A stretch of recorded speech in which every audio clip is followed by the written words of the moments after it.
ఈరోజు మడకశిర నియోజకవర్గ పరిధిలో ఉన్నటువంటి ఏఆర్ రొప్పం గ్రామంలో రిపబ్లిక్ డే సందర్భంగా ఈరోజు తొలితరం స్వాతంత్ర సమరయోధులైనటువంటి శ్రీ వడ్డే ఓబన్న గారి విగ్రహావిష్కరణ జరిగింది. ఆ విగ్రహ ఆవిష్కరణకి నేను ఇక్కడికి నియోజకవర్గ శాసనసభ్యులు ఎంఎస్ రాజు గారు మరియు వడ్డెర సంఘ నాయకులు, వడ్డెర సంఘ నా కుల బంధువులందరి ఆహ్వానం మేరకు ఇక్కడికి రావడం జరిగింది. పెద్ద ఎత్తున వేలాదిగా అక్కడికి వడ్డెర సామాజిక వర్గ బంధువులందరూ కూడా ఏకమయ్యి వడ్డే ఓబన్న గారి విగ్రహావిష్కరణ చేయడము మరియు వడ్డెర సామాజిక వర్గానికి మన కూటమి ప్రభుత్వంలో జరిగినటువంటి మంచి ఏంటి, అలాగే రాబో రోజుల్లో ప్రభుత్వం నుంచి ఏం కోరుతున్నాం అనే దాని గురించి అక్కడ చర్చించుకోవడం జరిగింది. గత 5 ఏళ్ల పాటు మీరు గమనించినట్లయితే రాజకీయ నాయకులు, అలాగే ప్రత్యేకించి గత ముఖ్యమంత్రి గారైనటువంటి వైఎస్ జగన్మోహన్ రెడ్డి గారి తండ్రి గారి విగ్రహాల కోసం పెట్టినటువంటి ఎఫర్ట్స్, వడ్డే ఓబన్న గారి విగ్రహం కోసం మేము ఎన్నిసార్లు ప్రయత్నాలు చేసినప్పటికీ కూడా రాష్ట్ర వ్యాప్తంగా ఆయన యొక్క జన్మదినాన్ని అధికారికంగా ప్రకటించమని, అలాగే ఆయన విగ్రహావిష్కరణలకు ప్రభుత్వం నుంచి సహకారం అందించమని చెప్పేసి ఎన్ని రకాలుగా ఎంతమంది నాయకులను కలిసి అర్జీలు ఇచ్చినప్పటికీ కూడా గత ప్రభుత్వం ఎందుకో ఆ అమరవీరుణ్ణి, ఆ స్వాతంత్ర సమరయోధుల్ని విస్మరించి వాళ్ళ కుటుంబ బంధువులకు మాత్రమే పెద్దపీట వేసింది. బట్ ఈ కూటమి ప్రభుత్వం వచ్చిన వెంటనే కూడా గౌరవనీయులైన ముఖ్యమంత్రి గారు చంద్రబాబు నాయుడు గారు, అలాగే ఉప ముఖ్యమంత్రి పవన్ కళ్యాణ్ గారు, అలాగే మన బీసీ సంక్షేమ శాఖ మినిస్టర్గా ఉన్నటువంటి సవితమ్మ గారి యొక్క ముగ్గురు యొక్క సహాయ సహకారాలతోటి మేము వడ్డే ఓబన్న గారి జయంతిని అధికారికంగా జరుపుకోవడం జరిగింది. జీవోను కూడా అధికారికంగా రిలీజ్ చేశారు. వడ్డెర సామాజిక వర్గం తరఫు నుంచి పెద్ద ఎత్తున కూటమి ప్రభుత్వానికి ఈ విషయంలో ధన్యవాదాలు తెలియజేసుకుంటున్నాము.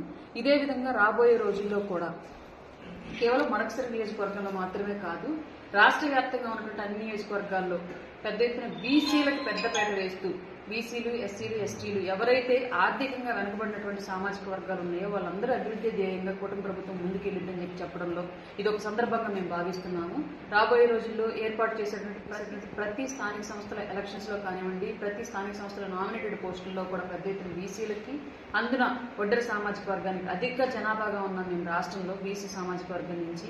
అయినప్పటికీ కూడా పెద్దగా రాజకీయంగా ప్రాతినిధ్యం లేనటువంటి సామాజిక వర్గం మిగిలిపోయి ఉన్నారు కాబట్టి మా అందరికీ కూడా ప్రయారిటీ ఇస్తూ ప్రభుత్వం ముందుకు వెళ్లాలని మనస్ఫూర్తిగా కోరుకుంటూ, ఈ మడకశిర నియోజకవర్గానికి ఈ రోజు వచ్చాను కాబట్టి నేను వడ్డెర సామాజిక వర్గ ఆడబిడ్డగానే కాకుండా ప్రస్తుతం జనసేన పార్టీ రాష్ట్ర అధికార ప్రతినిధిగా కూడా ఉన్నాను కాబట్టి నియోజకవర్గంలో ఉన్నటువంటి పరిస్థితులు ఏంటి, జనసేన పార్టీ కార్యకర్తలకి, కేడర్కి జరుగుతున్నటువంటి మంచి ఏంటి, చెడు ఏంటి అన్నింటిని కూడా విచారించుకోవడం జరిగింది.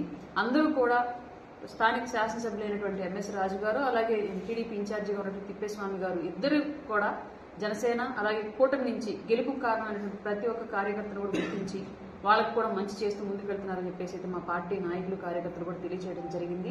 రాబోయే రోజుల్లో ఈ కూటమి సఖ్యత ఇదే విధంగా ముందుకెళ్లాలని, కూటమి గెలుపు కోసం పోరాడినటువంటి ప్రతి కార్యకర్త కూడా మా ప్రభుత్వం టైంలో లబ్ధి పొందాలని మనస్ఫూర్తిగా కోరుకుంటూ, రాష్ట్రం వెనుకబాటుతనానికి గురై ఉంది కాబట్టి, అందులోనూ రాయలసీమ ప్రత్యేకించి వెనుకబాటుతనానికి గురైనటువంటి ప్రాంతం, ఇక్కడి నుంచి అత్యధికంగా వలసలు వెళ్లినటువంటి ప్రాంతం కాబట్టి ఈ ప్రాంతంలో వలసలు ఆపి యువతకు ఉద్యోగాల కల్పన కోసం, పరిశ్రమల కల్పన కోసం పెద్ద ఎత్తున ప్రభుత్వం కృషి చేస్తూ ఉంది.